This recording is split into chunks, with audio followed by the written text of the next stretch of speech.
Hello and welcome to The Secret Mind. My name's Jules. Today I was watching Channel 4 News and it gave a shocking statistic about our friends in the US, the United States of America, and their death rates. I preferred it when we used to talk about 1980s television and hamburgers, but death rates seem to be the thing they've become most famous for.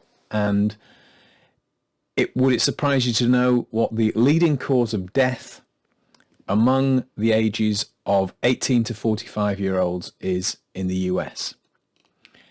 I bet you're going to guess gun crime. And you would be wrong. You might guess road accidents. And you would be wrong. You might guess in this day and age suicide. And you would be wrong. The answer is fentanyl.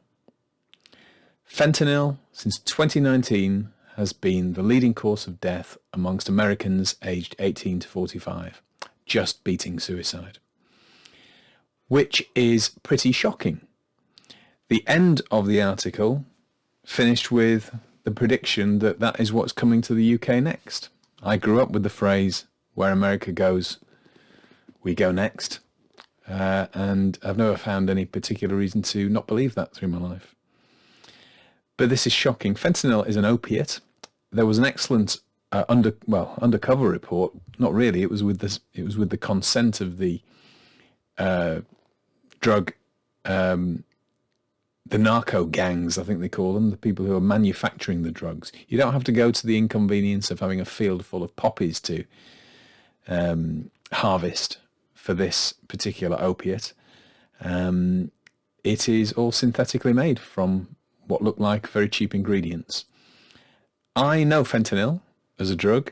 Most doctors won't. The reason I know it is because I used to be an anaesthetist where I used a lot of it. It was a standard anaesthetic to use fentanyl as a very strong analgesic to stop the body feeling pain during the operation, which would make the anaesthetic less smooth. And we'd use fentanyl in combination with an induction agent, a putting to sleep drug, and that would commonly be propofol. Nowadays, a modern, quite clean drug. Unfortunately, the drug that killed Michael Jackson because it was misused. It wasn't being used in an operating theatre, which is pretty much the only place it should be used, apart from maybe in intensive care or possibly a battle zone. Certainly not in a celebrity's bedroom.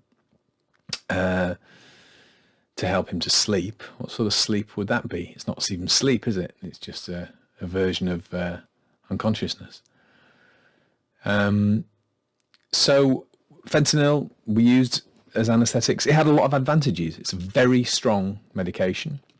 It works very quickly, so it's much, much quicker than morphine, which might take several hours for its full effect.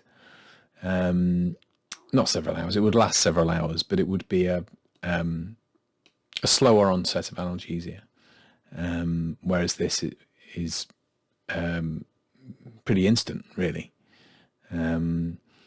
So it would be, and of course, if you're under the control of an anaesthetist, it's no problem, because a dense, strong drug can take away your ability to, do you want to guess? Breathe. And if you don't breathe while the drug is working, that is it. Unless somebody gives you some breath using simple ABC skills or CPR skills, or they inject you with some naloxone if you've got a passing paramedic. Got to be a little bit careful of doing that. I'd much prefer people use their CPR skills, keep it nice and simple, because naloxone wears off. And when it wears off, you're in exactly the same place again, but you might not notice it. So, fentanyl is the leading cause of death. I'm getting on online here just to actually read out a little bit more of my police memoir. It's on a similar topic, on opiates, like I was discussing yesterday. So I'm going to do that now. It's fairly short, but that just puts it in a little bit of context for you about the tragedy of opiates. And so here we go with Unpunished, next chapter. Unpunished is my police memoir, where I'd see people as a doctor in the police cells. He was 18 years old now, and this was a good afternoon for him as his pupils were largely reactive. He'd been smoking heroin since 9 a.m, having come off his methadone prescription over the bank holiday weekend.